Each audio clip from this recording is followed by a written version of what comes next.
అందరికీ నమస్తే అండి. వైఎస్ జగన్మోహన్ రెడ్డి గారు ఇప్పుడు యాక్చువల్లీ గతంలో అంటే బీజేపీతో ఫ్రెండ్గా ఉన్నారు. బీజేపీని ఆయన వాడుకున్నారు, ఆయన్ని కూడా బీజేపీ వాడుకుంది.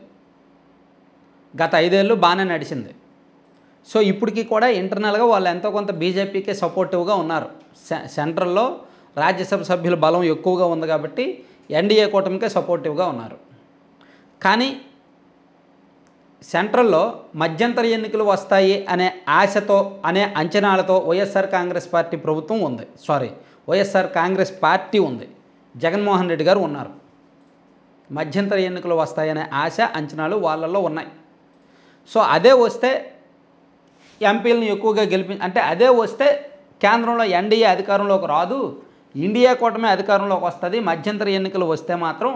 సో అప్పుడు ఆంధ్రప్రదేశ్లో కూడా కొంచెం ఇండియా కూటమి ద్వారా పోటీ చేసి ఎన్డీఏకు వ్యతిరేకంగా పోటీ చేసి కాస్త ఎక్కువ మంది ఎంపీలను గెలిపించుకుంటే కేంద్రం స్థాయిలో చక్రం తిప్పొచ్చు అనేది జగన్మోహన్ రెడ్డి గారు ఆలోచన. ఇది ఆల్రెడీ నేను 2 రోజుల కిందట చెప్పుకున్నాను. అయితే ఆయన ఇండియా కూటమికి వెళ్ళడానికి కొన్ని అడ్డంకులు ఉన్నాయి. ప్రధానంగా కాంగ్రెస్ పార్టీ పెద్దలు ఆయన తీవ్రంగా వ్యతిరేకిస్తున్నారు. ఇండియా కూటమిలో ఉన్న మిగిలిన వాళ్ళు కొంతమంది జగన్మోహన్ రెడ్డి గారికి అనుకూలంగా ఉన్నారు, కొంతమంది వ్యతిరేకంగా ఉన్నారు. ఇప్పుడు మమతా బెనర్జీ గారు యాక్చువల్లీ ఆమెకు ఎంతో కొంత చంద్రబాబు గారు మొదటి నుంచి తెలుసు, మిత్రుడు. సో ఆమె అయినప్పటికీ చంద్రబాబు గారు ఎన్డీఏలో ఉన్నారు కాబట్టి జగన్మోహన్ రెడ్డి గారు ఇండియా కూటమిలోకి వస్తే స్వాగతిస్తాం అని ఇంటర్నల్గా చెప్పారు. అలాగే అఖిలేష్ యాదవ్ గారు ఆయన ఆల్రెడీ అఫీషియల్గా అధికారికంగానే ఓపెన్గానే మద్దతు ప్రకటించారు జగన్మోహన్ రెడ్డి గారికి ఢిల్లీలో జరిగిన ధర్నాలో. సో ఆయన ద్వారా జగన్మోహన్ రెడ్డి గారు ఇండియా కూటమిలోకి వెళ్ళే ప్రయత్నాలు జరుగుతున్నాయి అంటున్నారు. ఈవెన్ కేజ్రీవాల్ గారు ఇండియా కూటమిలో మరో బలమైన నాయకుడు. సో ఆయన కూడా పెద్దగా అడ్డం చెప్పే అవకాశం అయితే ఉండదు. అంటే ఆయన ప్రస్తుతానికి జైల్లో ఉన్నారు, ఆయన వ్యక్తిగత ఇబ్బందులు, ఆ పార్టీ ఇబ్బందులు ఉన్నాయి కాబట్టి వాళ్ళ అభిప్రాయం తీసుకుంటారో లేదో తర్వాత విషయం. అంటే ఇండియా కూటమిలో ఉన్న భాగస్వామ్య పక్షాల్లో సగం మందికి పైగా జగన్మోహన్ రెడ్డి గారు వైఎస్ఆర్ కాంగ్రెస్ పార్టీ ఇండియా కూటమిలో చేరడంలో పెద్దగా అభ్యంతరాలు వ్యక్తం చేయడం లేదు. కానీ ఉన్న ప్రధాన అభ్యంతరం అంతా కూడా కాంగ్రెస్ పార్టీకే ఉంది. రాహుల్ గాంధీ గారికి, సోనియా గాంధీ గారికే ఉంది. ఎందుకంటే ఇక్కడ ఆంధ్రప్రదేశ్లో గతంలో జగన్మోహన్ రెడ్డి గారు సోనియా గాంధీని, రాహుల్ గాంధీని, కాంగ్రెస్ పార్టీ నాయకత్వాన్ని ధిక్కరించి పార్టీ నుంచి బయటకు వచ్చి ఆంధ్రప్రదేశ్లో కాంగ్రెస్ పార్టీని చంపేసి తను ఆ పార్టీ పునాదుల మీద వైఎస్ఆర్ కాంగ్రెస్ పార్టీని నిర్మించుకున్నారు. సో ఇక్కడ వైసీపీ అనే పార్టీ ఆవిర్భవించకపోతే కాంగ్రెస్ అనే పార్టీ ఉండేది. అట్లీస్ట్ ఆ ఓట్లు ఎంతో కొంత ఒక 20-25% ఓట్ బ్యాంక్ అయినా ఉండేది. కానీ కాంగ్రెస్ పార్టీ ఓట్ బ్యాంకును లాక్కొని, నాయకత్వాన్ని లాక్కొని పార్టీని పూర్తిగా లేకుండా చేశారు. సో అది కొంత ఉంది లోపల. సో అయితే ఇప్పుడు కేవలం రాజకీయాల్లో శాశ్వత శత్రుత్వాలు, శాశ్వత మిత్రబంధం ఏదీ ఉండదు. ఏదైనా సరే అవసరము, స్వార్థమే. రాజకీయాల్లో కేవలం అవసరాలు మాత్రమే నిర్ణయాలు తీసుకుంటాయి, నిర్ణయాల దిశగా నడిపిస్తాయి. స్వార్థం మాత్రమే నిర్ణయాల దిశగా నడిపిస్తాయి. వీడు గతంలో మనల్ని కాదన్నాడు, వీడు గతంలో మనల్ని వద్దని వెళ్ళిపోయాడు అనేది ఈగోలు ఉండవు. అస్సలు ఈగోలు ఉండవు. పచ్చిగా చెప్పుకోవాలంటే సిగ్గు లజ్జ ఉండదు రాజకీయాల్లోకి వచ్చిన తర్వాత. సో గతంలో వీళ్ళు ఎలా చేశారనేది కూడా మర్చిపోతారు. కాబట్టి జగన్మోహన్ రెడ్డి గారిని ఇండియా కూటమిలోకి తీసుకోవడానికి కొంత అభ్యంతరాలు వ్యక్తం చేసినప్పటికీ చివరి నిమిషంలో ఈయనకు ఆర్థికంగా బలవంతుడు కాబట్టి, ధనబలం అది పుష్కలంగా ఉంది కాబట్టి, అందులోకి ఓట్ బ్యాంక్ కూడా, స్థిరమైన ఓట్ బ్యాంక్ కూడా ఉంది కాబట్టి తీసుకుంటే తీసుకోవచ్చు గాక. అయితే ఏకైక అడ్డంకి షర్మిల గారు కాంప్రమైజ్ అయ్యే అవకాశం ఉండదు. షర్మిల తన అన్నతో కాంప్రమైజ్ అయ్యే అవకాశం అయితే ఉండదు.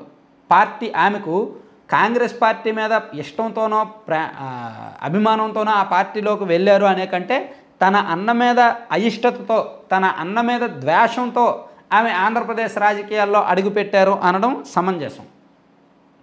కాబట్టి ఒకవేళ ఇండియా కూటమిలోకి జగన్మోహన్ రెడ్డి గారు వెళ్తే కాంగ్రెస్కి అనుకూలంగా మారితే ఇక్కడ షర్మిల గారు యాక్సెప్ట్ చేయరు. ఇమీడియట్గా ఆమె పార్టీ నుంచి బయటకు వచ్చేస్తారు. అలాగే వచ్చేయడం అంటూ జరిగితే ఆమె టీడీపీలోకి వెళ్ళినా ఆశ్చర్యపోవక్కర్లా. ఆమె టీడీపీలోకి వెళ్తే మేబీ ఆమె యాంటీ జగన్ అనే పొలిటికల్గా ఉన్నారు కాబట్టి, యాంటీ జగన్ అనే పొలిటికల్ స్ట్రక్చర్ నడిపిస్తున్నారు కాబట్టి యాంటీ జగన్ అనేసరికి మొదట గుర్తొచ్చే తెలుగుదేశం పార్టీ కాబట్టి ఈవెన్ షర్మిల గారికి కూడా టీడీపీ క్యాడర్ మద్దతు ఇండైరెక్ట్గా ఉంది. ఎందుకంటే ఆమె జగన్మోహన్ రెడ్డి గారిని వ్యతిరేకిస్తున్నారు కాబట్టి, జగన్మోహన్ రెడ్డి గారిని విమర్శిస్తున్నారు కాబట్టి షర్మిల గారికి టీడీపీ మీడియా సపోర్ట్ ఉంది. షర్మిల గారు ఒక ట్వీట్ చేస్తే చాలు టీడీపీ మీడియాలో ఫస్ట్ పేజీలో వార్తలు వస్తున్నాయి కదా.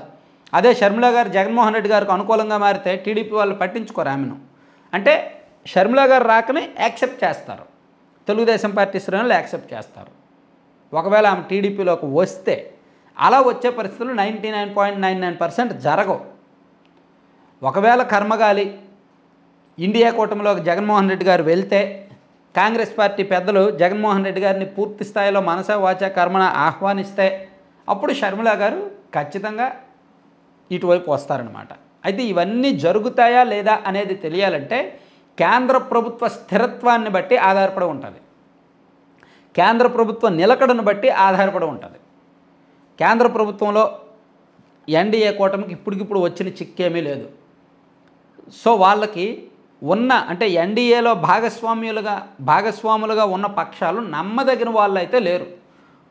నితీష్ కుమార్ గారు సంవత్సరానికి ఒకసారి అటు ఇటు మారుతూ ఉంటారు. సో ప్రస్తుతానికి ఎన్డీఏలో ఉన్నప్పటికీ ఏమో ఆయన బయటికి వెళ్ళిపోతే 12 మంది ఎంపీలు కోల్పోయినట్టే.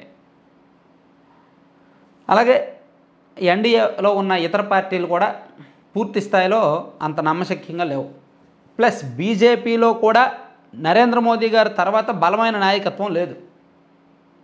అమిత్ షా గారి మీద ఆల్రెడీ ఒక అపనమ్మకం ఉంది, ఆయన కూడా పార్టీ మీద పట్టు కోల్పోయారు. యోగి ఆదిత్యనాథ్ కూడా పట్టు కోల్పోయారు. సో ఇప్పుడు కొత్తగా అధ్యక్షులు కాబోతున్న మౌర్య ఒక వర్గానికే ప్రాతినిధ్యం వహిస్తారనే విమర్శలు మొదటి నుంచి ఉన్నాయి.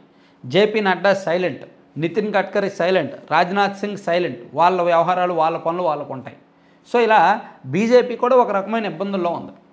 కాబట్టి కేంద్ర ప్రభుత్వ స్థాయిలో ఒకవేళ ఎన్డీఏ ప్రభుత్వం కనుక స్థిరంగా లేకపోతే మధ్యంతర ఎన్నికలు వచ్చే పరిస్థితి ఉంటే జగన్మోహన్ రెడ్డి గారు 100% ఇండియా కూటమి వైపు వెళ్తారు, ఇండియా కూటమికి మద్దతు పలుకుతారు, ఇండియా కూటమిని గెలిపించే బాధ్యత తీసుకుంటారు. మధ్యంతర ఎన్నికలు వస్తే, మధ్యంతర ఎన్నికలు రానంత వరకు ఆయన గోడ మీద పిల్లే, అప్పుడు వరకు గోడ మీద పిల్లివాటంగానే ఉంటారు.